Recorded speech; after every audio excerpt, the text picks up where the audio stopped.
Good morning everyone, myself Sanatan from Chandbali. I am a wellness coach. आज से भाई एक सुंदर वीडियो समस्त हर्बाल न्यूट्रिशन सहित पाखापाखि मोर 8 वर्ष 3 मास प्लस 4 मास चलती यही सिस्टम सहित न्यूट्रिशन सहित जुड़िया पूर्व अनेक किसी समस्या मोर था जहाँकि मोटापण, एनर्जी लो, स्किन टे खराब थिला, हेयर फॉल होता, गैस एसिडिटी, मोटापण भी अनेक समस्या भी मोर थिला, थायराइड, हाइपर प्रेशर, ये सब समस्या नहीं कि मुझे सहित जुड़ी थी, न्यूट्रिशन सहित जुड़ी थी। से बयस मोर पाखापाखि 34 थिला। 34 वर्ष बयस मत लगुला जे कि 40-50 वर्ष वयस्क लोक भली देखा जाऊँ, एनर्जी से भाई था।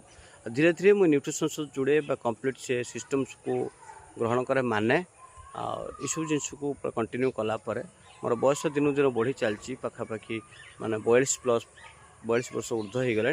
तो मोर एनर्जी लेवल पूरा यंग लगुच, कहीं कहे मोर बयस 42 बोली, जहाँ भी हो मत फिल हो 25-30 भली एनर्जी लेवल फिल हो। आप चाहते आपण बयस धीरे धीरे बढ़ी बढ़ी चलो एवं एनर्जी लेवल बढ़िया दरकार, ताहले मो सह जोगाजोग करें। Okay, thank you.